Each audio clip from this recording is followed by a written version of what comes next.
গ্রেটারের মধ্যে পটল গ্রেট করে সুন্দর একটা রেসিপি তোমাদের আগে কখনো জানা হয়েছে কি না সেটা তো জানি না। তো আজকের এই রেসিপিটা দেখলেই তোমরা বুঝতে পারবে কত সুন্দর এই পটলের সুস্বাদু নিরামিষ একটা রেসিপি।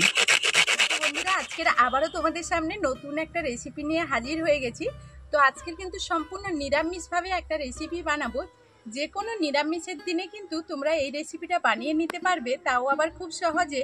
আর যে কোনো নিরামিষ রান্না যদি আমরা একটু যত্ন সহকারে করি তাহলে কিন্তু বাড়িতে কোনো ঝামেলাই থাকবে না। যাদের বাড়িতে তো বিশেষ করে ছোট বাচ্চারা থাকে তারা কিন্তু নিরামিষ খেতে এতটাও পছন্দ করে না, কিন্তু নিরামিষ রান্নাটা যদি একটু অন্যভাবে করে দেওয়া যায় তাহলে কিন্তু ভীষণ পছন্দ করবে। তো সেই রকম আজকে কিন্তু পটলের দুর্দান্ত স্বাদের একটা রেসিপি নিয়ে তোমাদের সামনে হাজির হয়ে গেছি। তো চলো পুরো ভিডিওটা দেখতে থাকো, আশা করবো আজকের ভিডিওটা তোমাদের কাছে ভালো লাগে। এইরকম পটলগুলোকে কিন্তু এইরকমভাবে হালকা করে ঘষে ছালটাকে তুলে দেবে। পাতলা যে পটলের ওপরে হালকা ছালটা সেটাই তুলবো, ডিপ করে কিন্তু একেবারে ছাড়িয়ে তুলে দেব না। এইভাবে তোমাদের একটু দেখিয়ে দিচ্ছি, এই রেসিপির জন্য কিন্তু এইভাবেই তোমরা ছালটা ছাড়িয়ে নেবে। এই পাশটাও আমি তুলে নেব।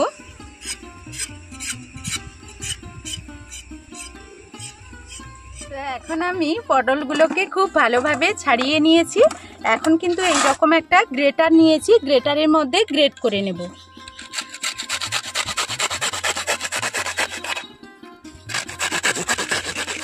পটলের এই শক্ত বীজগুলো, যেগুলো একটু শক্ত, তো আমার বেশিরভাগ বীজগুলো কিন্তু নরম, এইগুলো একটু বেছে ফেলে দেবে, তাহলে ভালো হয় এই রেসিপিটা খেতে। না হলে রেসিপিটাতে যদি দাঁতের মধ্যে এই বীজগুলো পড়ে তো তাহলে ভালো লাগবে না। তো বন্ধুরা, এই রকম যদি নিরামিষের দিন গ্রেটারের মধ্যে পটল গ্রেট করে সুন্দর একটা রেসিপি তোমাদের আগে কখনো জানা হয়েছে কি না সেটা তো জানি না। তো আজকের এই রেসিপিটা দেখলেই তোমরা বুঝতে পারবে কত সুন্দর এই পটলের সুস্বাদু নিরামিষ একটা রেসিপি। আমি এখন গ্রেটারে খুব ভালো করেই কিন্তু গ্রেট করে নিয়েছি। এইভাবে এখন এক সাইডে রেখে দিচ্ছি। এখন এই দিকে দেখো, আমি এরকম ডুমো ডুমো করে কিছুটা আলু কেটে নিয়েছি। এই আলুগুলোকে এখন কড়াইতে খুব ভালো করে ভেজে নেব। তার জন্য কড়াইয়ের মধ্যে দিয়ে দিচ্ছি সরষের তেল। এখন কেটে রাখা আলুগুলো দিয়ে দিচ্ছি, দিয়ে দিচ্ছি লবণ আর একটু পরিমাণ হলুদ।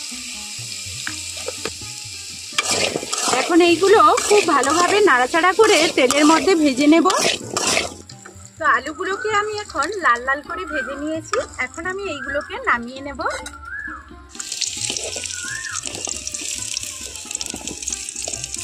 এখন ওই কড়াইতে দিয়ে দিচ্ছি জিরে। জিরেটা হালকা আঁচে খুব ভালো করে ভেজে নিতে হবে। আর দিয়ে দিচ্ছি একটা শুকনো লঙ্কা, দিয়ে দিচ্ছি একটা তেজপাতা।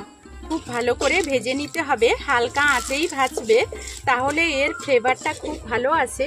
এখন আমি দিয়ে দিচ্ছি কিছুটা কাঁচা লঙ্কা,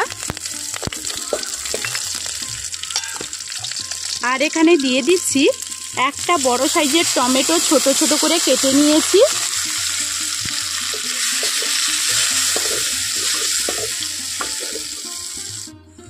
এখন আমি এখানে দিয়ে দিচ্ছি আদার গুঁড়ো। তোমরা চাইলে কিন্তু আদা বেটেও দিতে পারো, যেহেতু আমার কাছে বাড়িতেই আমি আদা স্টোর করেছি এই আদার গুঁড়ো, এই কারণে আমি কিন্তু গুঁড়োটা এখানে ব্যবহার করছি। এখন দিয়ে দিচ্ছি হলুদ, দিয়ে দিচ্ছি অল্প একটু গুঁড়ো লঙ্কা, কাশ্মীরি লঙ্কা কালারের জন্য, কিন্তু ঝালটা বেশি হবে না। আর দিয়ে দিচ্ছি এখানে ধনে গুঁড়ো, দিয়ে দিচ্ছি জিরে গুঁড়ো। এখন এই সবগুলো উপকরণ খুব ভালোভাবেই কিন্তু একটু কষিয়ে নিতে হবে।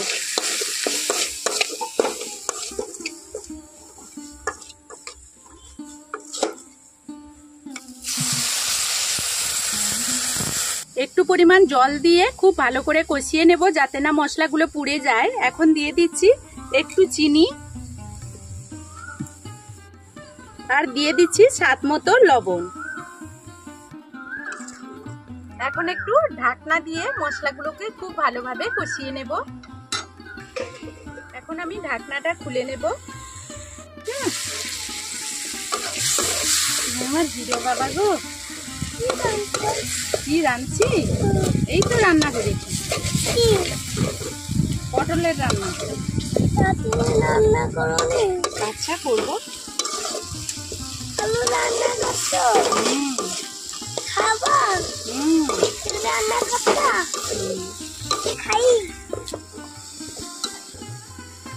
এখন কিন্তু মশলাটা খুব ভালোভাবে কষানো হয়ে গেছে। আমি ভেজে রাখা আলুগুলো এখানে দিয়ে দিচ্ছি।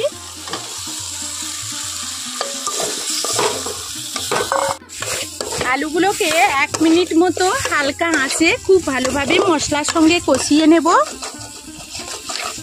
এখন কষানো হয়ে গেছে। আমি এখানে এক সাইডে জল বসিয়ে রেখেছিলাম, গরম জল এখানে দিয়ে দিচ্ছি। এইদিকে আমি একটা কড়াই বসিয়ে দিয়েছি, কড়াইয়ের মধ্যে দিয়ে দিচ্ছি সরষের তেল। তো অল্প একটু আমি সরষের তেল দিয়ে দিলাম, 1 চামচ মতো। এখন আমি এখানে দিয়ে দিচ্ছি অল্প একটু কালো জিরে।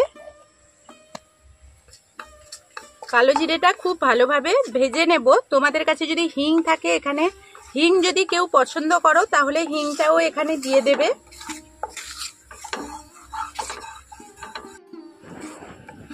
এখন কালো জিরেটা খুব ভালোভাবে ভেজে নিয়েছি। আমি এখন এর মধ্যে দিয়ে দিচ্ছি পটলগুলো।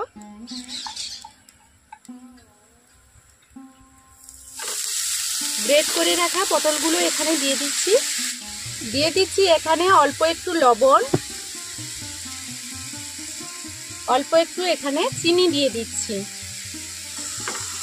ব্যাস, এটা দিয়েই নাড়াচাড়া করে নেব। খুব ভালো করে নাড়াচাড়া করে হালকা আঁচেই কিন্তু এই পটলটাকে রান্না করে নিতে হবে, ঢাকনা দিয়ে দিয়ে।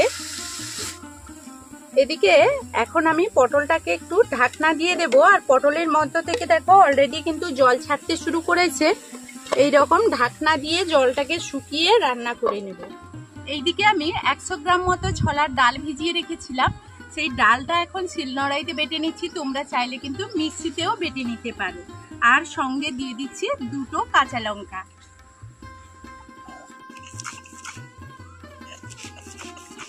যদি কম সময় থাকে ছোলার ডাল কিন্তু আমি 5-6 ঘন্টা আগে থেকে ভিজিয়ে দেবে। যদি তোমাদের কাছে কম সময় থাকে তাহলে কিন্তু ছোলার ডালটাকে গরম জলের মধ্যে ভিজিয়ে দেবে, অল্প সময়ের মধ্যে ভেজানো হয়ে যাবে।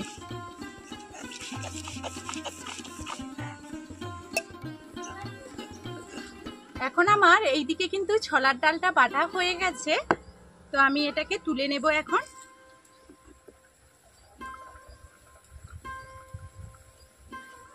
আর এখন এইদিকে দেখো পটলটা কিন্তু অনেকটাই হয়ে গেছে, জল শুকিয়ে গেছে। এর মধ্যে দিয়ে দেব ছোলার ডাল।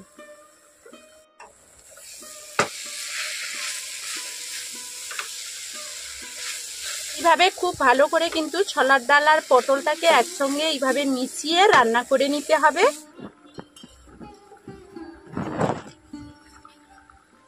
তো এই পটলটা রান্না করার সময় যখন কিন্তু নাড়াচাড়া করে এরকম একটা ডোর আকারে চলে আসবে, তখন কিন্তু পটলটা রান্না হয়ে গেছে।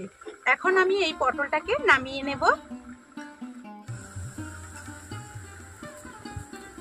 তো এখন আমি এরকম একটা স্টিলের পাত্রে নিয়ে নিচ্ছি। আগে থেকেই আমি একটু সরষের তেল ব্রাশ করে রেখেছি। তো এইভাবে কিন্তু এটাকে একটু শেপ দিয়ে দেব, তবে এটা মোটা করে একটু শেপ দেব। একেবারে পাতলা করে দিলে কিন্তু এই রেসিপিটা খেতে ভালো লাগবে না। সুন্দর একটা শেপ দেওয়া হয়ে যাবে। আর বন্ধুরা, নিরামিষের দিন এই রেসিপি পেলে কিন্তু আর দ্বিতীয় কোনো রেসিপি চাইবে না বাড়িতে। এত সুন্দরভাবে এই রেসিপিটা তৈরি হয়ে যায়। তো এটাকে কিন্তু এমন কিছু সময় ঠান্ডা করতে সময় লাগবে না। যদি ফ্যানের বাতাসটাকে দিয়ে দেবে। তো এখনো গরম আছে আর আমি একটু তাড়াহুড়ো করে রান্না করছি, এই কারণে কিন্তু এখনই কেটে নেব। তো একটু সময় তোমরা রেখে দেবে, তাহলে কিন্তু পিসটা সুন্দরভাবে কেটে যাবে, কোনো রকম অসুবিধে হবে না। এইদিকে দেখো কড়াইতে সরষের তেল দিয়ে দিচ্ছি। তো এখন আমি একটা একটা করে এইভাবে কড়াইয়ের মধ্যে দিয়ে দিচ্ছি। তো এইগুলো কিন্তু একেবারে পাতলা করে দিলে আবার ভালো লাগবে না। তো এইদিকে আমার এইগুলো কিন্তু লাল লাল করে ভাজা হয়ে গেছে। এই পিঠ ওই পিঠ।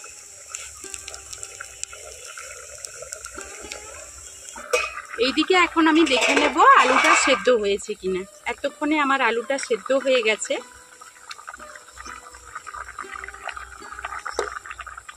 তো আলুগুলো আমার সেদ্ধ হয়ে গেছে। আর এই রেসিপিতে তোমরা একটু জলটা বেশি করে দেবে। এখন আমি এইদিকে এই যে পটলের এই ধোকাগুলো তৈরি করেছিলাম, এগুলো কিন্তু এমনিতেও তোমরা খেতে পারো এইভাবে ভেজে, আর এইভাবে রান্না করেও খেতে পারো।